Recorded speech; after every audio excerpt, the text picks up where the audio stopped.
Good morning everyone, তোমরা সবাই কেমন আছো? তো আজকে আমি সকাল সকাল চলে এসেছি রান্নাঘরে।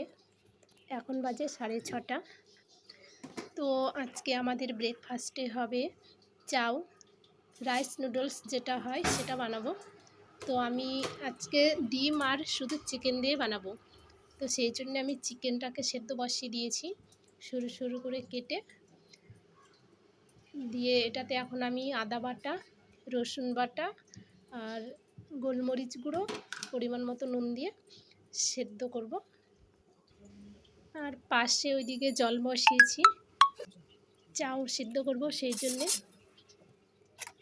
তো এখন আমি চিকেনটা ভালো করে নেড়ে টেড়ে ঢাকা দিয়ে দেবো, সেদ্ধ হবে। ওইদিকে জলও প্রায় গরম হয়ে গেছে। এইবারে আমি রাইস নুডলসটা সেদ্ধ বসিয়ে দেবো। বেশি সময় লাগে না সেদ্ধ হতে, 2 মিনিট রাখলেই হয়ে যায়, তাড়াতাড়ি সেদ্ধ হয়ে যায়। এটা বেশি সেদ্ধ হয়ে গেলে আবার টেস্ট অত ভালো লাগে না। ডিমটা আমি সাদা তেলে ভেজে নিলাম, পিস পিস করে কেটে নিয়েছি, কুচি কুচি করেছি, চাউতে যেন মিশে যায় সেরকম।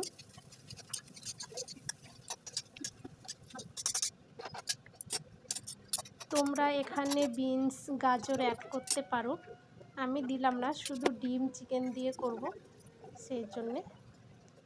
তো এখানে আমি এখন সাদা তেলে পেঁয়াজটা ভেজে নিচ্ছি। এখন এখানে অল্প রসুন বাটা দেব।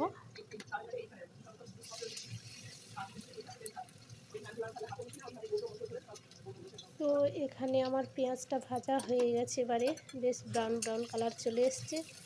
এবার এর মধ্যে চিকেনটা দিয়ে দেব, দিয়ে পেঁয়াজের সাথে আবার ভাজবো।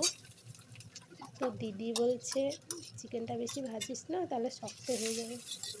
তো যেহেতু চিকেনটাই সব কিছু দিয়ে সেদ্ধ করা আছে ভালোভাবে, তো আমি হালকা করেই ভাজবো। এবারে আমি টমেটো সস দিয়ে দিচ্ছি, দিয়ে চিকেনটা ভাজবো।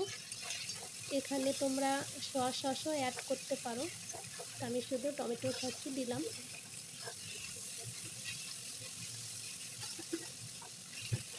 এবারে চিকেনটা ভাজা হয়ে গেছে, এর মধ্যে এবারে চাউটা দিয়ে দিব, দিয়ে এর মধ্যে পরিমাণ মতো নুন আর চিনিটা দিতে হবে।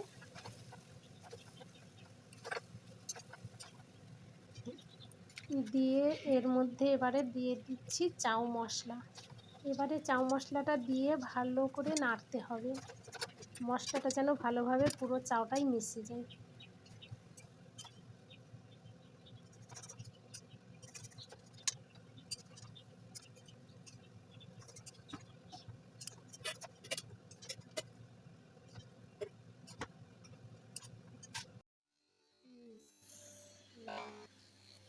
এইবারে আমার চাউ রান্না কমপ্লিট।